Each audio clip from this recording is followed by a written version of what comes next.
What's up, everybody? It's Alex from Heavy New York. We are in the van outside Transpecos in Queens, and we are here with Chicago's Luggage. Thank you guys so much for being here.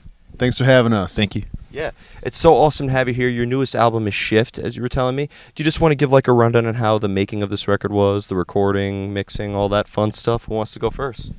I guess I'll go. So this is our third record. We recorded at Electrical Audio with a close friend of ours, Matthew Barnhart, who he produced the record. He also produced our previous record, 3, which was that was cassette only. We tracked in 2 days, basically recorded everything the first day, did some overdubs the second day, and started preliminary mixing. So we had all the material kind of worked and written for the year leading up to it, and then we actually had gone on tour, and the tour ended like directly with us going into the studio. So it was No room to rest. Yeah, it was, we I think like initial tracking day one, we knocked the whole thing out in like 4 hours, sort of thing. Wow, that's Yeah, impressive. Yeah, it was pretty quick and pretty painless, and most of the songs are first or second takes. It was sort of just second nature by the time we were in there. There you go. Yeah.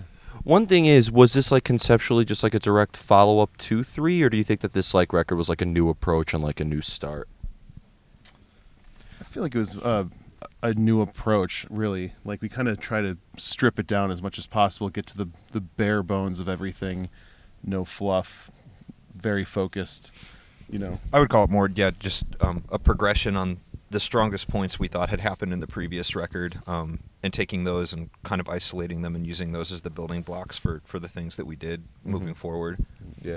So it's fair to say, like, do you try to maybe experiment a little bit with your sound and kind of go outside the box a little bit more, or do you try to like keep an element of consistency within your catalog?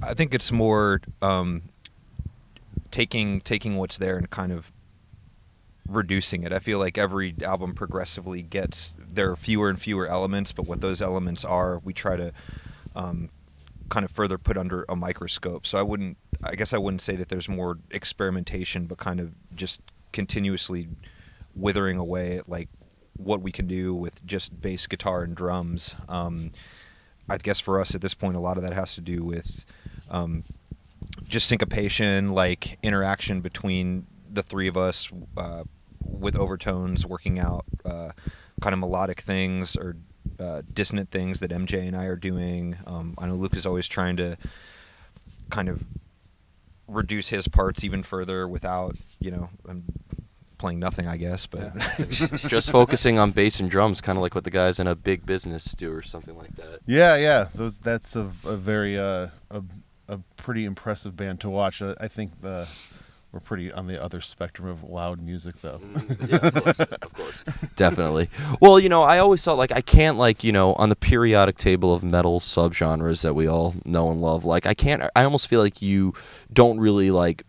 I can't pigeonhole you in one thing. I see elements of like doom, some post rock, post this, post that. So like I think it's fair to say you mentioned like you focus predominantly on bass and drums. So like do you lay down a rhythm first and then like the bass would come over that, or Everything kind of just comes together in jams more or less. We'll kind of setting up, like someone will like kind of hit like a couple chord progression. We're like, that sounds interesting. We kind of just build on that. Like everything is natural and organic. We don't really like go into anything with like a set plan. It just kind of works itself out. Pretty much this entire record was just that.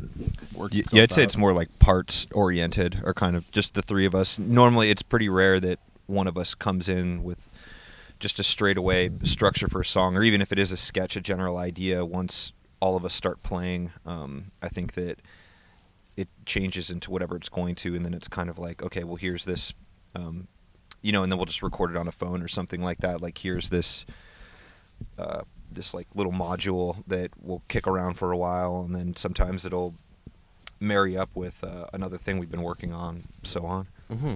Interesting. Here comes the most difficult question. I want you both to answer this. I love asking every artist this because they always have a hard time. How do you know when a song is done? You first.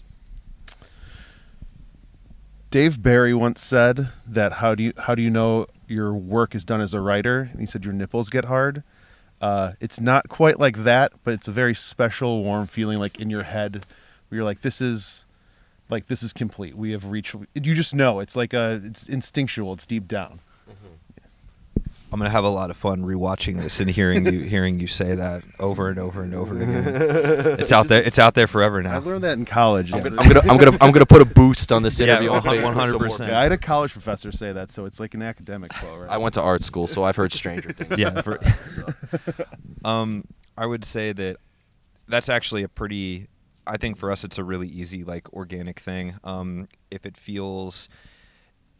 It's just whenever it feels right, I guess. There are certain songs that we more or less have written in a single practice entirely, and then just at the end of that, it's just like there's nothing more to be done with this. Or things will kind of be manipulated at like a micro level, like moving forward from that. But I don't know. I guess it's more just a feeling, and it's part of how the band operates with all of the decisions. It's kind of like just sort of a ubiquitous sense of when. Of when something like feels like it's locked in, I guess. Mm-hmm. When it comes to executing your material live, is there a different energy in the live presence versus like in songwriting mode or in the studio or in a practice space? I feel like we bring the same level every time we play, whether it's running through songs that before a show or writing songs or recording. I think the big thing with our band is there's a very specific headspace we all have to get in to make it work, and that happens every time we play. So that intensity is there every time the three of us are playing together, I think. Yeah, and the nature of the material is how it's recorded and performed is more or less how it's written. There's not a change to the setup or the methodology or the performance, or it's not like, we're doing all these things in the studio that can't be like replicated live, or that there's it's pretty like photographic in terms of like what you hear on the record is recorded as it's performed live, and so and I think that's important for us to make sure that the live show is an approximation of like how the record is, and the record can also exist as like as close a document of like what the live performance is as well. Interesting. So it's not like, when you're playing live, you're going to add like a 2-minute drum solo or like any improvising or anything like that. There's a few moments where we kind of like, usually like transitioning between songs, we kind of feel out and improvise, so to say. But as far as the songs themselves, they're like everything has its purpose, so we don't like try to mess with that setup. Everything is there for a reason, in the amount of times for a reason. So that's how we roll with it. There you go. And the final question I wanted to ask you is being a band based out of Chicago, I've interviewed quite a few bands from Chicago. Like last year I interviewed Harm's Way from Chicago, and there's the home of Ministry, Disturbed, Smashing Pumpkins, like so many different styles. Is there currently like an active scene in Chicago that you both are working in, or is the goal for Luggage at this point to kind of like maybe go outside the state line a little bit? I mean, we love Chicago. We love our friends and their bands. Like, it's a great community to be part of, and I would never try to forget them. Yeah, it's really it's hard to pin down any kind of one thing or scene going on. It's more just a community of like musicians, and there's a lot of crossover of people between genres and collaborating with each other, and that's sort of like a spirit of the city that's always, I feel like, sort of been there. I don't feel particularly at